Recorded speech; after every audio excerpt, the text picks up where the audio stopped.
Welcome to the All Together Show with Eric Satz. On this show, you'll hear Eric's unfiltered interviews with interesting and untraditional entrepreneurs who ignored boundaries, followed their instincts and own paths, and are now empowering others to do the same. Subscribe to the show and learn more by visiting alltogether.show. And now, your host, Eric Satz. The guest on this week's show is the affable Meb Faber. He's one of those rare individuals who could actually be mononymous, by which I mean everyone just refers to him as Meb, and there's no question that you know who the other person you may be speaking with is speaking about. Meb is the co-founder, CEO, and CIO of Cambria Investment Management. He's also the host of the eponymous Meb Faber Show. He's an author of 5 books on investing, and you can find him in Barron's, the New York Times, and the New Yorker. He was an early customer of Alto and provided incredible feedback along our way. And I think you're really going to enjoy hearing this conversation with Meb, maybe as much as I enjoyed speaking with him. Here we go. This episode of the All Together Show is brought to you by Alto IRA. Alto is a digital, self-directed IRA company modernizing IRA investing. They make it easy and cost-effective for individual investors to access their retirement savings and invest in alternative assets. To learn more, visit altoira.com. Mebin, welcome to the All Together Show. Thanks for being here. My pleasure. You did me the honor of having me on your podcast. The least I could do is return the favor. When I think about what you've done professionally, you're in Bloomberg, you're on CNBC, New York Times, Wall Street Journal, New Yorker, Vanity Fair, unquestionably a man of the people, especially when it comes to asset management. But this show is actually more about you as a person. So when someone says, "Hey, Meb, who are you?" What's your reaction? What's your response to that? I feel like I'm going on Oprah. I feel like you're going to have me crying like 5 minutes in somehow. This is going to be more. That's the goal. This is going to be a therapy session more than anything. It's early, also early in the morning for me. Who am I? Well, I can tell you this morning, I was chasing around a 3-year-old as well as a dog. I consume most of my podcast content on my daily dog walk. I got a 14-year-old dog, so he's pretty slow. And I listen at 2x speed. I'm one of those crazy people. My wife will get in the car and it sounds like the Chipmunks. You know, it's like, da-da-da-da-da. And she's like, are you an insane person? Like, what is wrong with you? But I'm a huge podcast consumer, so I love listening to podcasts in the morning. And it looks like a beautiful day to go out and surf. I'm a terrible surfer, but I like going out. I'm like the Costco board guy. You know, these like $200 boards you can get at Costco. I'm a great skier. I'll give myself some credit. I grew up in Colorado. So you can see in the background, if you're watching this online, most of my crew's in Colorado. I got a little North Carolina mixed in too. So you'll hear me say y'all on occasion, a little bit of a Southern twang when I go back to the East Coast. But yeah, when things went sideways this summer, we hit the road, which is always unclear how that will work out when you have a 3-year-old, but it was great. Did about 7-8 states. This photo is from a horseback trip that we did for a few days into the Flat Tops Wilderness. If anybody's ever been there, caught a few fish. I can't really say I taught my 3-year-old how to fish, but he was there for it. Great times, and hopefully the world's going back to normal and we can all travel again and see you in person in Nashville in 2021. Well, we say y'all in Nashville. Of course, I'm not from here, but I try to pick up a couple things about y'all as sort of as far as it's gone so far. So you spent a lot of time growing up in North Carolina, which is where Mebin comes from. Is that correct? Close enough. Mebin, yeah. There's a little town there. Originally a surname. If you find some others, you could trace it back to Scotch-Irish, and then Alexander Mebin, who came over on the boat a few hundred years ago on that side of the family. But yeah, if you know, Mebin can be used for anything. If you listeners are planning on having a girl or a boy, it works for both. But yeah, I typically go by Meb and get every 1,000 variations of that in the morning at Pete's Coffee with they try to pronounce it out here in Los Angeles. You don't have a peach coffee name? You don't just go with Meb? Make it easy on I them? should. I don't know why I don't. Like everyone I know that has a funny name does that. They just like, I'm Jack or I'm John. But I stick with it, and I don't know. So my daughter is Macklin. She is one of 8 Macklins in the family. The other 7 are all men. She is the only female Macklin. She has been called every name other than Macklin when someone asks her what her name is. Madeline is very popular. But, when you come from the South and you use a Southern name, sometimes that just happens. It's funny. You can trace back both sides of our family. I got, it's kind of a European mutt and have done the whole 23andMe and everything. Was kind of sadly disappointed when we did those because we kind of knew the answers. I was like hoping to see, wait, we have this huge portion from Australia or Japan or somewhere, but no, not the case. But, it's funny, like we're in 2020 and the progress of human history is so fast to where we have some letters and some old wills from both sides of the family. And not that long ago, the will, because we come from a farming background on one side. So from Kansas and Nebraska, and the wills are talking about to my son, I leave 1 pig. To my daughter, I leave like a horse or like $2. And then on the other side, it's everyone had like 17 children because only like 3 survived, so it's like talking about fate and how the children died from the litany of diseases and just everything that goes on in the world. And I was actually just reading a sort of related economic history book that's fantastic called Americana. And it's like a 400-year history of capitalism in the United States. Fascinating book. But anyway, this long-winded version of this story I'm telling is that you can actually go to Ellis Island online and type in a name. So you could type in Mebin or Faber, which is my last name, and see all the people that have come over on the boat through Ellis Island for hundreds of years and on what boat. So it'll be like some boat, 1800 or whatever the numbers are later than that. But the names are so old school, it's not like the popular names you find in Los Angeles in 2020, but like just names you don't hear anymore from 100 or 200 years ago. It's kind of fun to look through there. And we found out a lot of Fabers came from sort of Denmark and thereabouts that I didn't know so much. So I look forward. I was supposed to be in Europe this month right now in Spain for a work trip, but hopefully, fingers crossed, next year. This is exactly why Ancestry.com has just been a cash cow.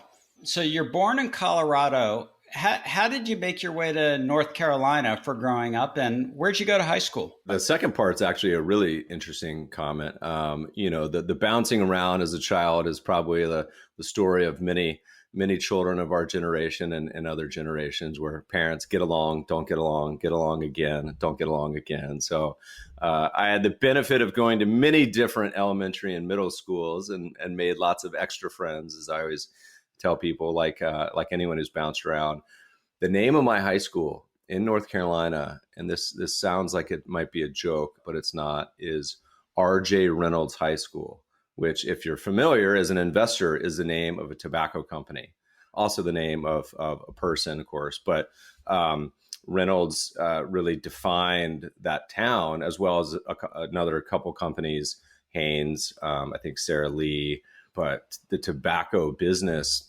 And we could do an entire hour-long podcast on just this idea and concept of how tobacco is shaped and is viewed today, also by investors. But great school in Winston-Salem, also home of Wake Forest Demon Deacons. So got to grow up seeing all the best Wake Forest basketball teams. If you're a basketball fan, listen to this. The Rodney Rogers, Randolph Childress, Tim Duncan era. I don't think they're as good as they once used to be. But I'm also a Virginia Cavalier, so I can claim we're current champions. Only benefit of coronavirus has been we get to claim NCAA champions for 2 years in a row. But North Carolina is I get very homesick when I go back to the East Coast. I don't get homesick when I'm here, but when I go back to North Carolina, I really miss the South. Wonderful people, really warm part of the world. Nashville, my favorite. We had a debate the other night where I had been curling, and not real curling on an ice rink, but I was having this argument with my wife and some friends. I said, we've been curling before. They're like, no, what are you talking about? Where was that? And it was on a hotel rooftop in Nashville. They're like kind of plastic. It was like a, poor man's version of curling, but they had it. This was pre-corona. So that's my favorite reminder of Nashville, that and the music. If curling isn't the greatest excuse for drinking ever, I don't know what is. I mean, that was a drinking game, right? As a quant, I'm always like, what would be the easiest sport if you had to try to make the Olympics and you're not gifted with, like Jackie Joyner, Carl Lewis ability? What could you try to make? And there's actually been some funny like stories and documentaries about this idea. Curling's got to be up there, but you watch these players and it's just like, it's insane. Yeah, I love watching curling. No question. It seems like it would get awfully cold by the 9,000th hour. But I want to go back a second. I sort of picked up that maybe your parents separated, got back together, separated, got back together. I don't know. Are they separated or back together? Oh man. Well, one's still alive. I got a couple older brothers. One's 7 years old. One's 17 years older. So I'm the baby. But yeah, I came from, a pretty traditional family. Dad was a engineer, aerospace guy, which Colorado still has a pretty big claim to fame, as is LA now continuously with SpaceX. It was literally right down the street from me. I've actually never seen a rocket launch, and they have one this weekend at Vandenberg, but it's early in the morning. And there's another one right around Thanksgiving. So I really want to go see a rocket launch. It's something always been on my bucket list. Drag my 3-year-old out. Yeah. And mom, traditional homemaker, school teacher, interestingly enough, sort of got the investment bug from both sides, early, where totally different approaches, totally different education on the investment side. My old man grew up on a farm in Nebraska in a town of like 100 people, maybe. And that's when they moved, quote, into town. That's from the farm, which was like no running water outhouse. And you think like, that's crazy. It's like literally one generation removed. And my favorite story, I was actually supposed to be in Kansas this weekend. We still have farmland that we produce there. And my grandfather, who drove a oil truck, famously, it was like they had a indoor bathroom into the new house they moved into, and in the beginning he was like, "This is barbaric. Who would want to use the bathroom in the house?" And I laugh about that. I'm like, yeah, that's funny. But then you kind of think about it, like actually that's kind of a reasonable statement. You stink up the whole house by having these indoor bathrooms. It's not that crazy, but it's interesting as we'll talk about, I'm sure at some point, the investing side, farmland has been an area that you guys integrate with, I know on a few platforms, that is probably the single best asset class that is unavailable to traditional investors across the board. Probably the biggest part of the global portfolio that's just unavailable, but is a fantastic asset. And we can talk about that later. So actually, just as long as we're on the topic, I'll go ahead and dive in and we'll come back. But yes, both Acre Trader and Farm Together are good platform partners of Alto. You have been a big proponent of portfolio diversification, alternative assets, I assume as a way to both increase returns and reduce volatility in one's portfolio. I think everyone listening from an investment perspective would love to hear some thoughts from you further as to why you think farmland is a smart investment. Yeah. So this conversation, like any conversation with me, goes down tangents and rabbit holes every 2 minutes. So apologize to the listeners that this isn't necessarily linear. If you think about investing, let's take a step back and you think of the world. If you were to go buy every asset in the entire world, what would that look like? And that's something we call essentially the global market portfolio. And if you look at just public assets, so stocks and bonds, issued by companies, but also governments and sovereigns, so traditional government bonds, but also corporate bonds, that roughly looks like half stocks and half bonds. And of that, about half is in the US and half is in the rest of the world. My favorite investing book is Triumph of the Optimist, and it looks at an investing history of markets going back over 120 years, not just in the US, but in Germany and China and Australia, and how stocks have done, bonds and bills and everything in between. And the great takeaway from this book, and by the way, it's like $120, so you can get a free download of the book called the Credit Suisse Global Investment Returns Yearbook, which they put out yearly. And they have sort of like a summary condensed version. It's fantastic. And there's a couple interesting takeaways. The first is that, hey, stocks do great over time. So do bonds and bills. But there are so many examples where if you just concentrated in one country or one asset class, you got taken out of the game. You got taken to the woodshed. So you invested in Russia, 1917, government said, thank you, market goes to zero. China, 1949, same thing. Many times where there's markets that declined by 80% or more, including the US. The US during the Great Depression, stock market went down 80%. And there's also other takeaways, such as the US, 1899, if you and I were sitting around sipping champagne or tea and said, what do we predict the next century is going to look like? Probably not everyone would have said the US is going to go from being, and it wasn't the biggest stock market in the world. It was number 2 after the UK, but went from 15% of the world to now 55%. So it's over half, which is incredible, of course. But even then, it wasn't the best performing stock market. There was one or two that did better. I think tiny South Africa, maybe Australia. I would have to look again. And then others that had essentially zero return, Austria and others. Long-winded point of this discussion is that fantastic place to be if you diversified across all the countries in the world. You diversified across stocks and bonds and bills. And this global market portfolio, the beautiful thing about it in 2020 is it's essentially free. What's missing out of this portfolio? There's a few asset classes that are really hard or haven't been what we call securitized and easily investable in. Farmland is one. A massive asset class being single family homes all around the world. That's hard to invest in. Real estate, you can get mostly through corporate REITs. We just actually launched a REIT fund. Only person crazy enough to do that in 2020, launch a real estate fund. We did about a month ago. But single family homes, it's hard. That's most people's wealth, particularly all around the world. And then lastly, of course, is farmland is massive. Now it's pretty differentiated. There's blueberries in the Northwest. There's almonds in California. There's wheat in Kansas and corn in the Midwest. All these different type of farm, and now cannabis and hemp, of course, too.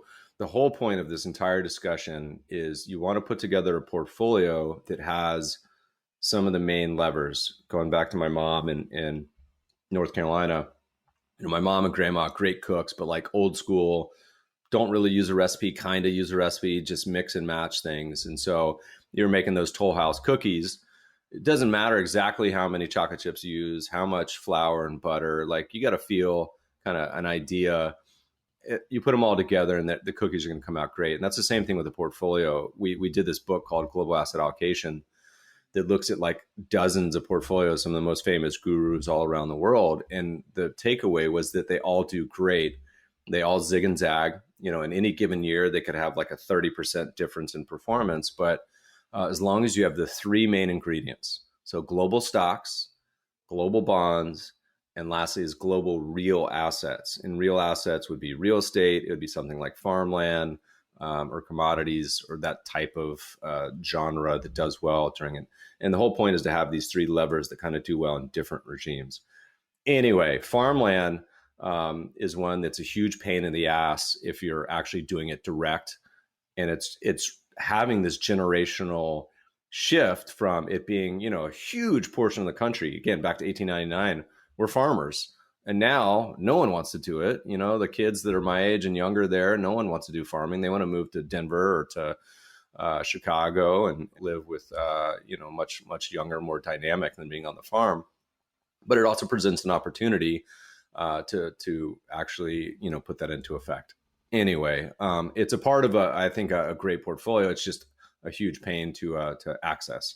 So clearly we're hearing about the effects of the pandemic on cities. The effect being that people are leaving cities and they're going to Colorado, they're going to Utah, they're coming to Nashville, they're going to Florida, they're going to North Carolina. Do you think this will have any effect on the desire for individuals to sort of go beyond the gentleman farmer and back into farm operations, or is that just a bridge too far? I liken farming very much and very similar to the way to think about it for people who have never farmed is it's very similar to commercial real estate. So let's say you buy a building that has a bunch of tenants, or you buy a farm. There's a lot of romance in that. Okay. I'm going to be an owner. I'm going to get monthly passive income checks. That's how people think about it. And then comes the reality. All of a sudden you have tenants. One is playing music till 4 a.m. One of them says, "Hey, I got black mold in my apartment." The other, spills corrosive acid in the bath. Like who knows? Like on and on and on. It is not the romance of owners and just owning your own home. Like everyone listening to this who owns a home can relate. Hey, I have in LA, like every 2 years that you all of a sudden have a bunch of termites, just on and on and on. And on the flip side, same thing with farming. Like it's not simple. It is a huge pain. And that's part of the reason, investing that you earn that revenue is because if it was just easy and we all could say, hey, I'm just going to buy this, it's not that simple. As an example, I mean, we had a few years ago, and my family's been farming for decades. You even have crazy things happen. Like we had a combine catch fire and burn down our entire field of wheat. So it's like talking about tail risk and all these other problems.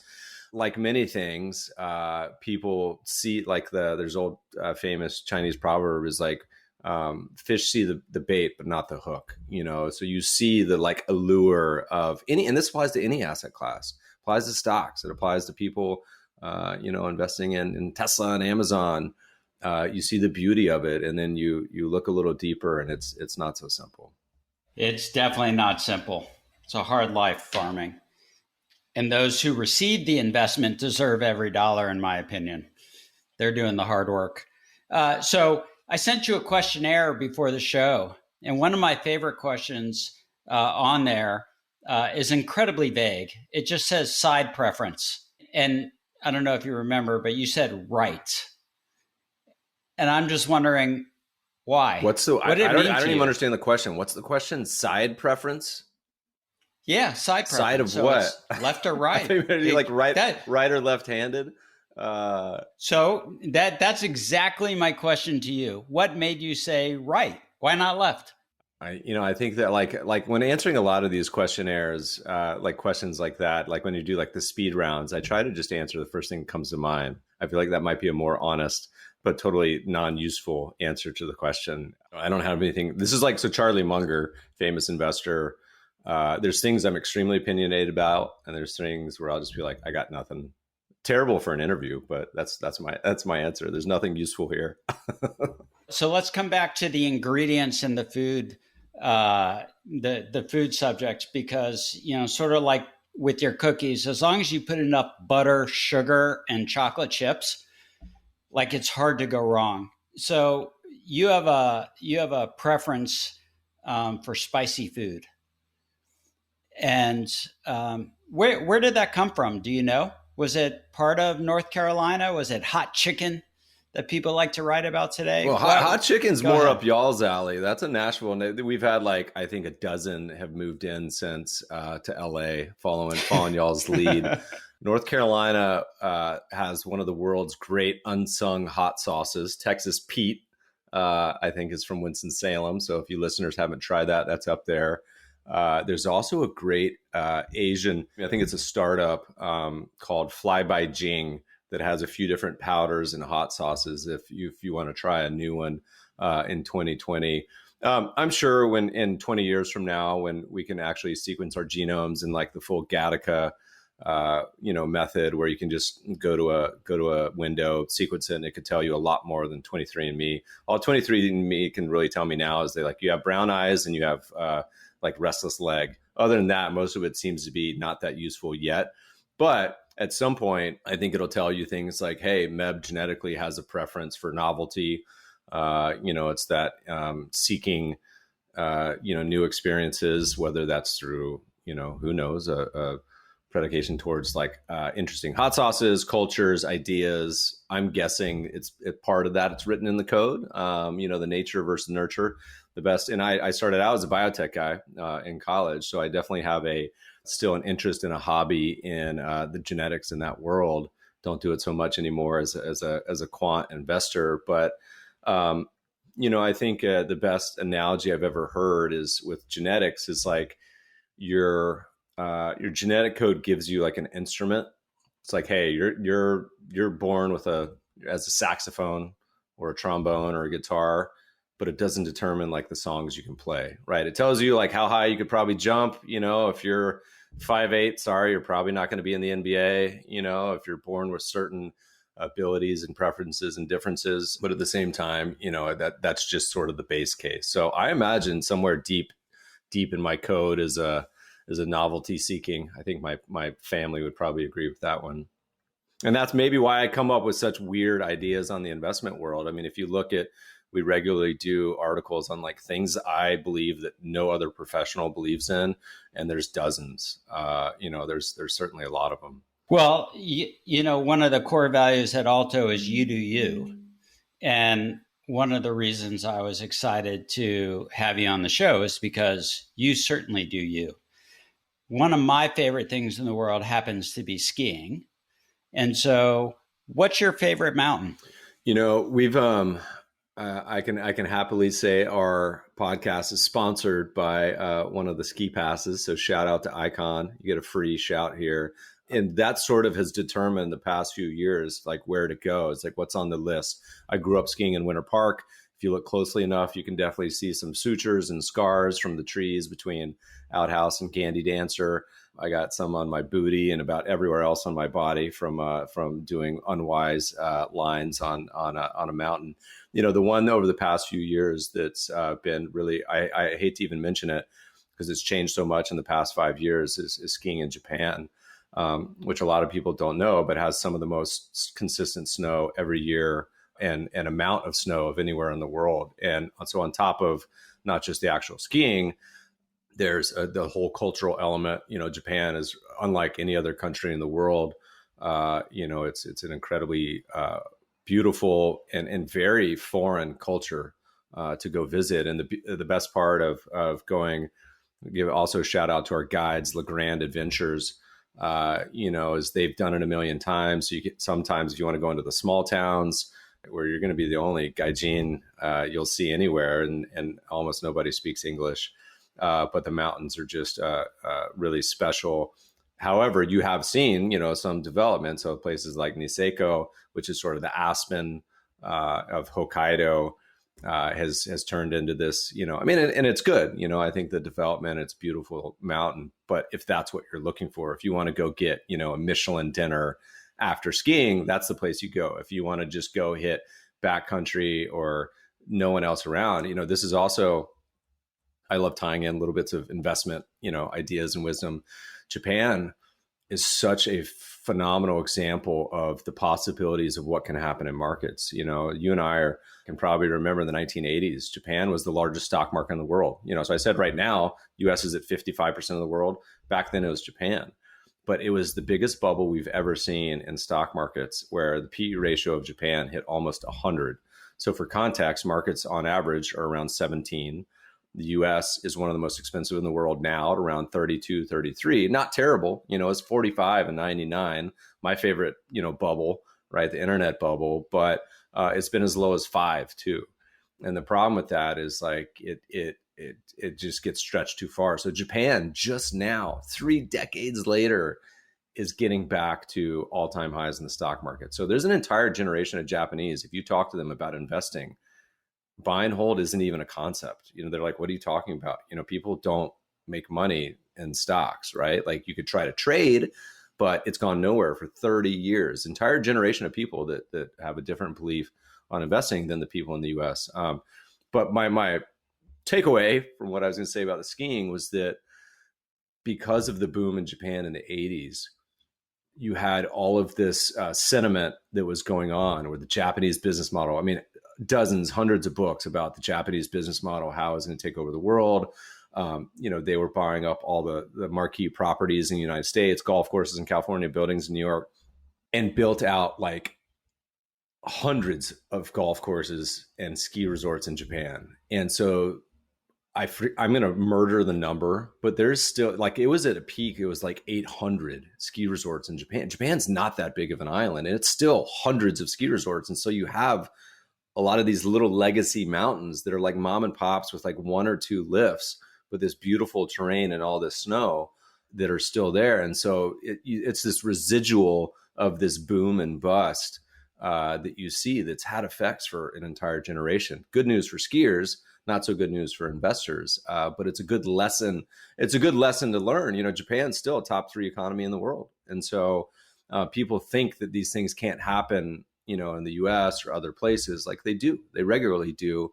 And it can have kind of far-reaching impact, which is another reason why, again, you want to diversify across lots of different assets and geographies and countries and investments. I still remember living in Manhattan in the early 90s and, the concern that Japan was buying every building that mattered in the city. And then that all blew up. Now, ironically, it's we had on a podcast, we do a series now called "What's Your Best Idea?"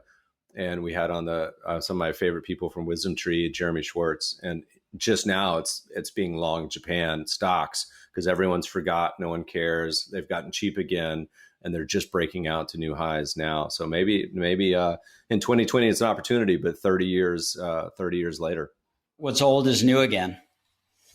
So why UVA? How'd you decide to go to UVA? I'll give you the honest answer. And what year did you graduate? I was 2000. And if you had seen me last night, I was wearing, I just bought the most expensive pair of shoes I've ever bought in my life, which was partially to go through the experience of the sneakerheads, this talking about securitizing assets. You guys may be even plugged to this. I have no idea. But StockX has a platform for buying and selling shoes. And I think that's absurd, of course. But Nike put out a limited edition pair of Champ Dunk shoes, which were Virginia colors because they won the championship last year. And so I said, oh, man, of course I try to buy them, sold out. But they went on to StockX. And I'm a cheap bastard. I'm a value investor. So very clearly, I'm not going to pay $250 for a pair of tennis shoes. So I waited and waited and waited. They never came down. These sneakerheads have cornered the market in Virginia colored shoes. Only reason I could justify it for myself was because they have the same color as my football team, which is the Denver Broncos. So I can use them for both, orange and blue. But anyway, I definitely take a better care of them than probably I would if they were $50. Anyway, so Virginia, going back to the beginning of the conversation, I come from a family of engineers. I definitely wanted to be an astronaut or an aerospace engineer. But at the same time, as an 18-year-old or whatever you are when you go to college, I wasn't certain. And so wanted to go to a university that had a good engineering program, but also a liberal arts curriculum that was good in case it didn't work out or it's not what I wanted to do. And that actually narrows it down pretty quickly to about a dozen schools. A lot have one or the other and not both. And so Virginia, for me, it was also important lifestyle. Wanted the college experience of being able to go to football games. And so it came really down to Colorado, the Buffaloes, and then Virginia, the Cavaliers. And I said, whichever one I go to, the other one, I'll at least go spend a summer studying and live there and take classes in the summer. So I ended up at Virginia and went to school at Boulder in the summer, one summer. But the aerospace engineering very quickly learned that that wasn't about being an astronaut. It was about a lot of science and physics and chemistry, which was fine. But I gravitated pretty quickly towards the biotech side. So ended up as a biomedical engineer as opposed to aerospace. But don't do either now, but both are near and dear to my heart as well. And one of the reasons I use you guys is I still do a lot of startup investing in both of those spaces, aerospace and biotech, but as a personal endeavor rather than a public offering. So you made the segue for me. I was going to ask you about Theranos. Obviously, we all have a rear view mirror on that one. Did you have any thoughts as that was sort of unfolding? You learn pretty quickly everything in investing is about narratives and stories.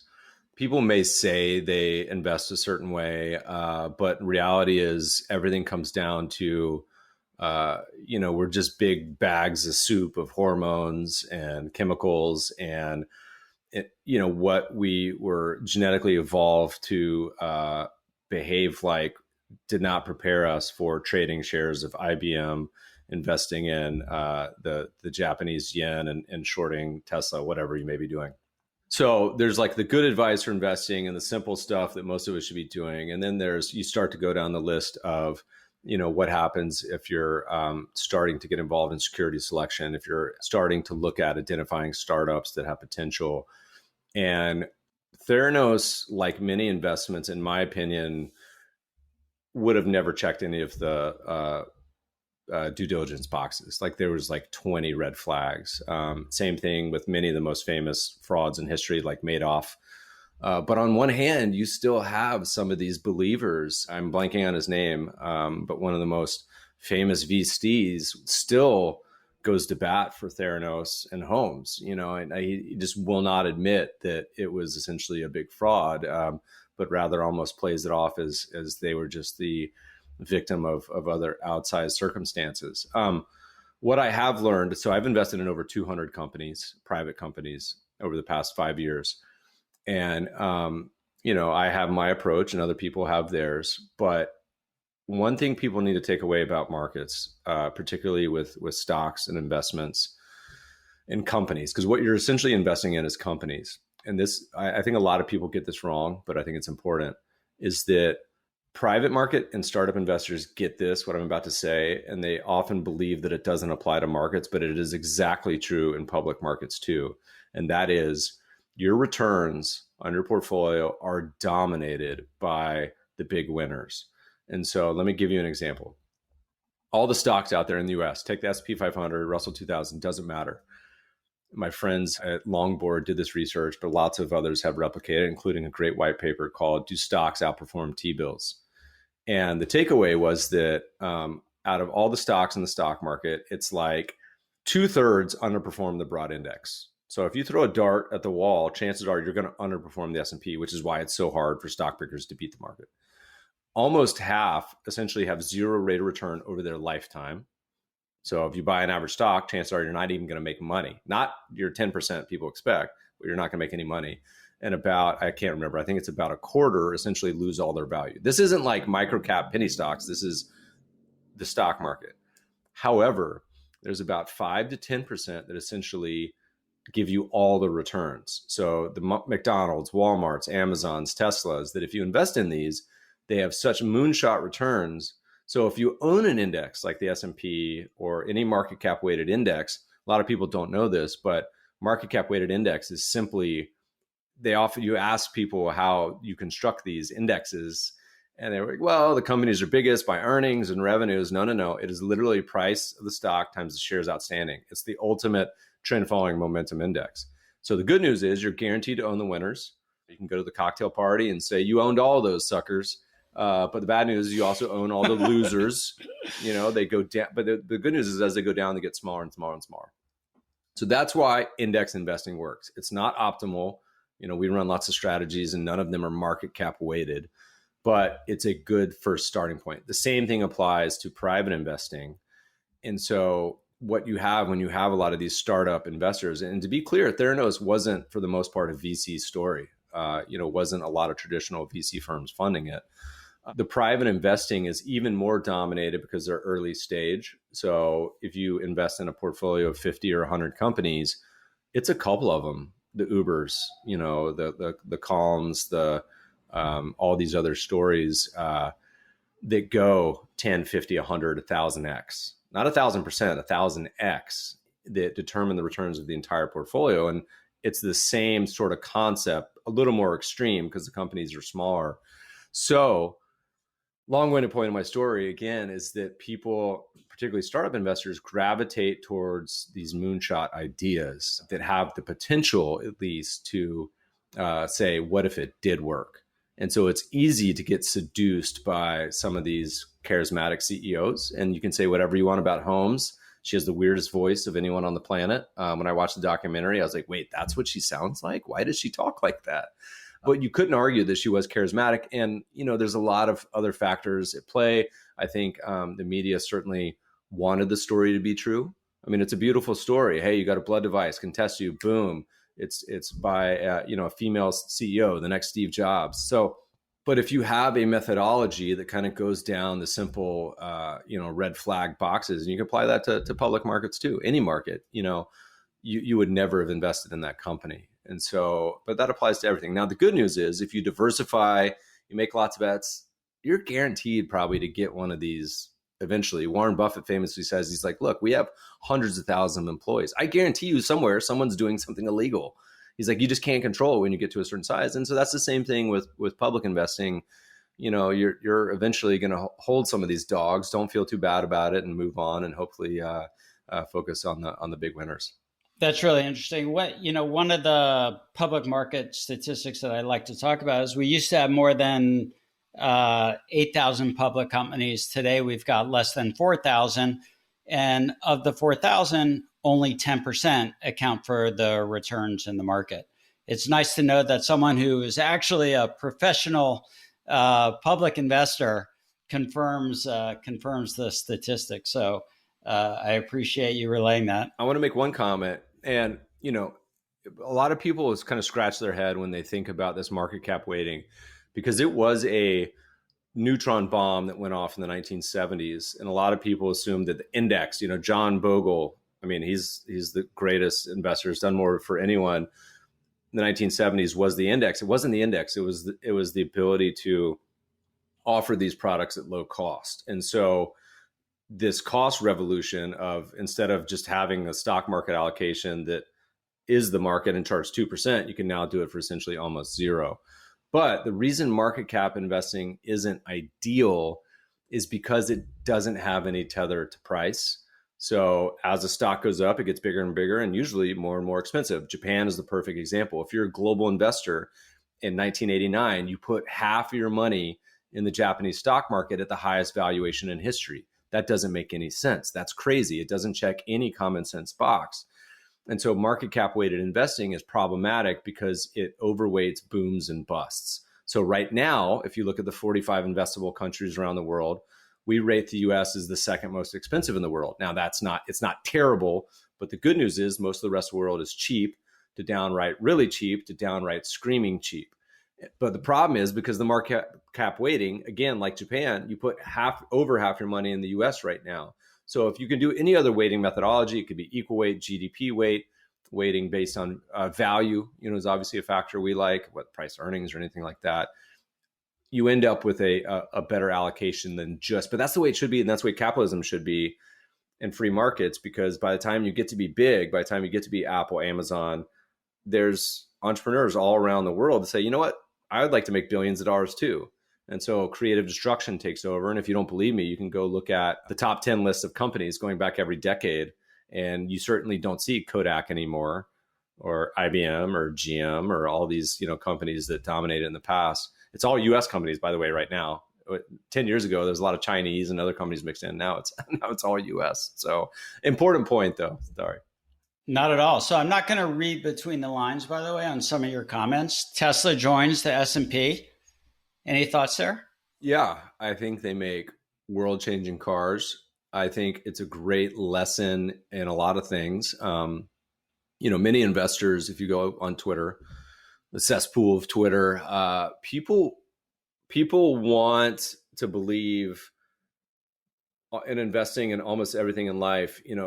They want to bet, they want to have something to cheer for, and they have a myopic belief about how the world will unfold. They could be a dividend guy. I believe in gold, or I'm a crypto bull or bear. I'm a Tesla bull or bear. And the problem most people have is they don't think about all the possible future outcomes. And so, we talk about this when we do valuations for the US stocks. We say, look, the most likely outcome for US stocks over the next decade is sort of this 2 to 3%.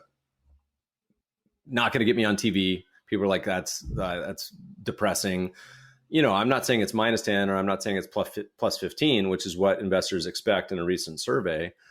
But I say there's possibilities that stocks could do 10, 15%. There's possibilities they could do minus 5, 10% a year.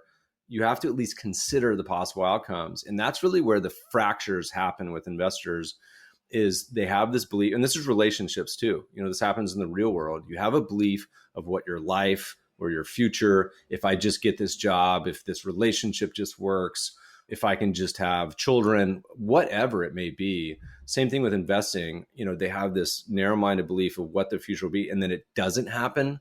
And that creates massive, massive psychological, and in this case, financial problems. In the example, think about this year. I mean, how many investors do you know during the financial crisis said, put up their hands, said, I'm selling everything, I can't take it, and then never bought stocks again? And probably this year, people said, look, never considered the possibility of the things that have happened this year. And in March, and we wrote an article about this called Investing in the Time of Corona, I said, you have to at least consider that vaccines will be developed, governments around the world will handle this well, and by the end of the year, US stocks will be hitting all-time highs. And people are like, that is crazy, it's impossible, it's a zombie apocalypse.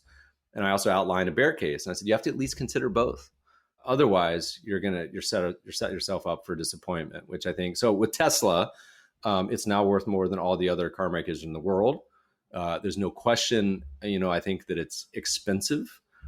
We had a short seller on the podcast recently that laid out a lot of short selling statistics, and he said this has been the most cash incinerating short, I think, of all time, because the shorts just keep getting mowed down all the way up. And I love short sellers, but the drama of it is painful to watch. And I think it's up again today to all-time highs. So I think it's like the 7th biggest company in the US. Now, this also, by the way, goes to show why the S&P is a suboptimal index too, is a lot of people think the S&P is passive. Hell no, they got a committee that decides what goes in and out. That's crazy. And so because they waited so long, now it's cost those investors billions of dollars by waiting till Tesla is almost a $500 billion company. What will they invent in the future? Look, maybe Elon finds, diamonds on the moon, and these cars turn into flying cars, and you can summon one. Like, God bless him. I hope so. I'll put down a reservation for one of those. But one last comment. I've said this about 20 times. One last comment is that you also don't have to play. What I mean by that is, like, you don't have to go to the casino and play roulette. Like, no one is forcing you to. And so we say there's tens of thousands of securities out there. You don't have to be obsessed with two, Tesla and Bitcoin. And Charlie Munger says, go. If you're a fisherman, don't fish where everyone else does. Fish where the fish are, and there's no other people. So you want a less efficient market? Hey, go study up on Nigerian stocks or become an expert in some tiny little sector in Brazilian healthcare. You'll have a much better value add than trying to determine, Tesla. Anyway, that's my 2 cents. I love the cars, though. Oh, beautiful cars. So Charlie Munger has tremendous amount of wisdom, and I often like the fish where the fish are, not where all the other fishermen are fishing. So I have a question for you about collectibles, because you brought up StockX, which, by the way, doesn't securitize. So you cannot invest there with Alto. With Alto and collectibles, it has to be a securitized asset. So it can be with Otis, it can be Rally Road, it can be Masterworks. How do you think of the collectible market for the average investor as a diversification play? So we did an article on my blog, which I've done for years, but it was in a 4-part series this year because we were all stuck at home. So I got the writing bug, and it was called the Get Rich Portfolio, the Stay Rich Portfolio, Investing in a Time of Corona, and then How I Invest My Money. So I lay out very clearly how I actually invest my money. And, it's a surprise to a lot of investors, but the average mutual fund manager has $0 invested in his own fund. And that is such a shocking statistic. And if you look at the percent that has less than 100 grand, it's like 70, 80%. And you say, why in God's name are they going on CNBC and saying you should buy my fund, but, oh, I'm not going to buy it, And so it's important to me to lay out how I think about it. And so you can go read that at length later. But, collectibles, it's interesting because I grew up as a comic book baseball card guy, the child of the 80s. This was like the baseball card boom. And we're feeling an echo now. It seems to have now been this resurgence for all sorts of different reasons. And so the problem I have, and there's so many lessons in here, is my mom literally just drove out to California and dumped off 2 of my huge boxes of comic books. She's like, I don't want these. Like, you got to take these. And of course, mine are worth like almost nothing, because in the 80s, it was oversupply. Everyone was into it. My brothers were worth some more because he's 7 years older. The problem is he wrote in a magic marker his name over across all of them. So they're not really worth anything.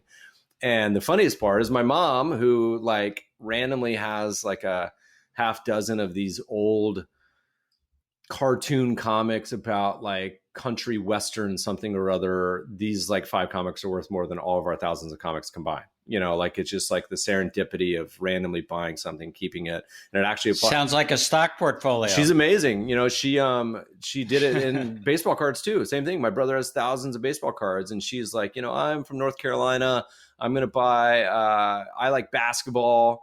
Nobody was buying basketball cards in the 80s, and so she bought a bunch, including a Jordan rookie card. So that one card again is worth more than our entire collections combined. And there's a lot of lessons in there, of course, but collectibles to me, I missed a lot of on the investing in the collectible platforms because, and this is applied, I've learned this lesson, by the way. Anytime I look at something and say, that is so stupid, why would anyone do that? Why would anyone invest in that? That actually now has flipped from a negative to a positive. And the 2 great examples of the prior generation of startups are, of course, Uber and Airbnb.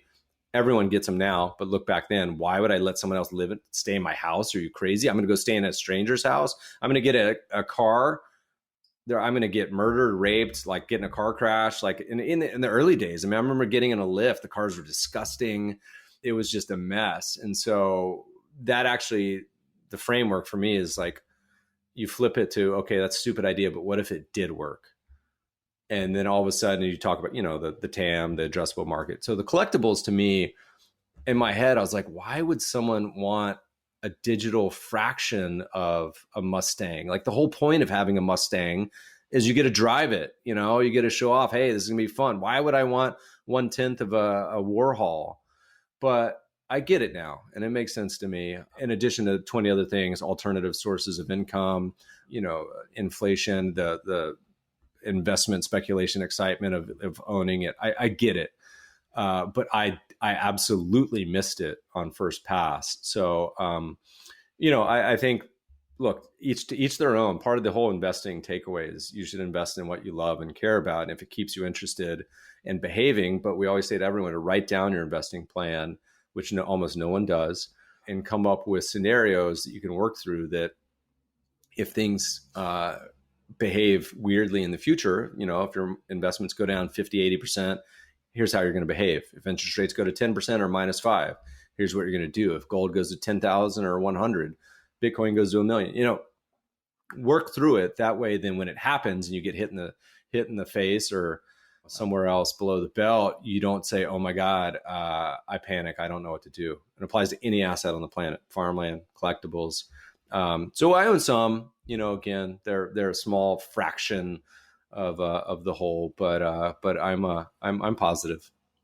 And on that, Mebin, we're going to end, and I'm going to thank you for being on the Altogether show. I think the lessons that you brought to the table today about stocks and building a portfolio are also applicable to life and being ready for the fact that the unexpected does happen. So thank you again for your time and for doing it early in the day out there on the West Coast. It was a blast. Looking forward to seeing you in Nashville. We'll go curling and have a few cold beers on the roof. That sounds perfect. The Altogether show is brought to you by Alto IRA. Alto knows that the public markets offer insufficient diversification of retirement accounts. That's why Alto developed a streamlined platform to make it easy and cost-effective for anyone to invest their tax-advantaged retirement savings in alternatives.